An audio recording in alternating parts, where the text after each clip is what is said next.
Welcome to The Explainer. So I'm absolutely thrilled to have you here today because we're tackling a topic that is, well, it's as fascinating as it is absolutely crucial.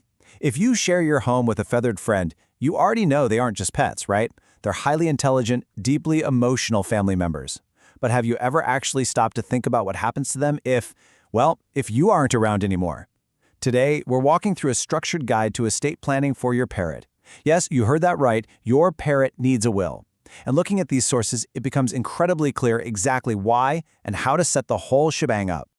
Okay, let's dive into this. 70 plus. I mean, that number is just staggering.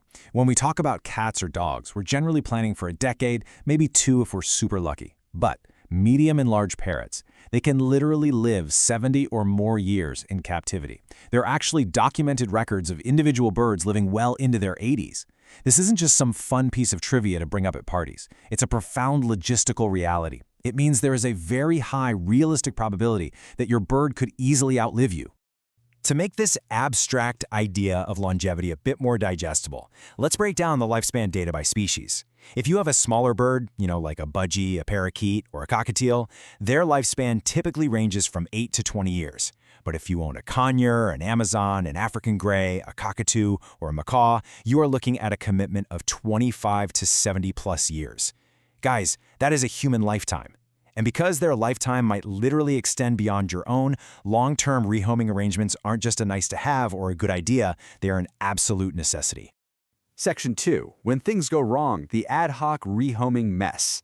So, when there's no plan in place, a truly cascading series of failures begins. It's like a giant puzzle falling apart. First, grieving relatives and executors are suddenly hit with legal uncertainty. They simply don't know who is legally supposed to take the bird or how any funds should be allocated for its care. This panic often leads to really poor ad hoc rehoming matches. The bird might be placed with a well-meaning caregiver who completely lacks parrot experience, doesn't have suitable housing, or just doesn't realize the intense social and veterinary needs of an exotic bird. This places a severe emotional and financial strain on your family. And when it all falls apart, local avian rescues become completely overburdened trying to pick up the pieces. This right here is a massive trap the sources warn about. Leaving clear instructions and funds is vital because verbal promises aren't always enforceable. Simply telling your best friend or your sister over dinner that they'll get the bird if anything happens to you, that is not a legally binding guarantee. Looking at the legal reality, protecting your parrot means moving way beyond casual verbal agreements. Which brings us to Section 3, Legal and Financial Tools for Securing Your Bird's Future.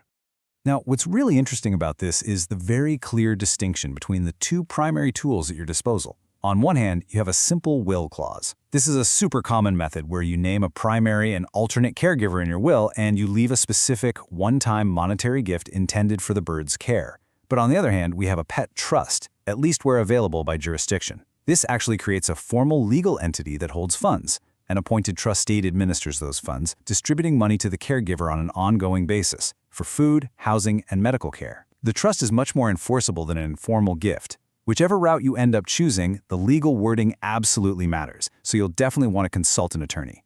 But the legal tools in your will are really just one half of the equation. Enter the caregiver agreement. This is a written contract signed by the person who is actually accepting responsibility for your bird. It details their exact duties, including who is going to clean up those inevitable seed husks scattered across the floor. It covers how veterinary decisions will be handled and what the backup options are if they can no longer provide care, like a prearranged placement with a reputable sanctuary. By combining your will or pet trust with a signed caregiver agreement, you're essentially weaving an ironclad safety net for your parrot. Let's move on to Section 4. Choosing your bird's guardian, the human element. So the real question becomes, who is the perfect guardian? I want you to start mentally scanning your own network of friends, family, and fellow bird enthusiasts right now. Who in your life actually has the temperament, the time, and the pure dedication to take this on? You really can't just guess here. The sources recommend methodically evaluating them against specific criteria, like do they have experience with parrots, or at least a genuine, eager willingness to learn. Don't just assume, actually interview them about it. Do they have the financial ability to care for a bird long-term? And crucially, do they have access to an avian vet? You need to confirm their local vet options. And what about temperament compatibility? The absolute best way to check this is to arrange trial visits or even short-term care trials, just to see how your bird actually reacts to them in the real world. And please, always name at least one alternate guardian in your legal documents.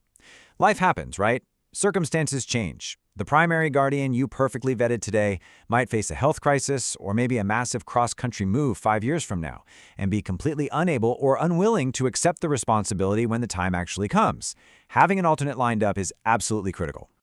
And this brilliantly illustrates Section 5, the Ultimate Care Dossier, the Daily Operations Manual.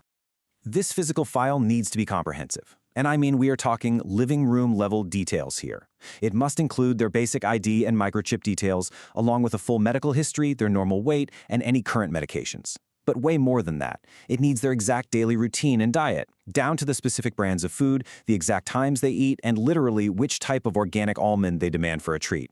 What size is their cage? What temperature did they like the room? What are their behavioral triggers? And what calming techniques actually work when they're stressed out? You also need to include a solid emergency plan with transport instructions and immediate care steps for common crises. The sources sum up the goal of this file beautifully, stating you should keep a ready-to-go dossier so your bird's new caregiver can follow familiar routines from day one. Look, parrots thrive on routine. Moving to a new home without you is going to be incredibly stressful for them. This dossier acts as a single source of truth that completely reduces friction for the new guardian, and it significantly lowers your bird's anxiety because their environment and their schedule remain completely consistent. All right, Section 6, your practical action plan and what you must do today. The sources break this down into 5 highly actionable steps, and it's totally doable. Step 1, talk to potential guardians today and get their written acceptance.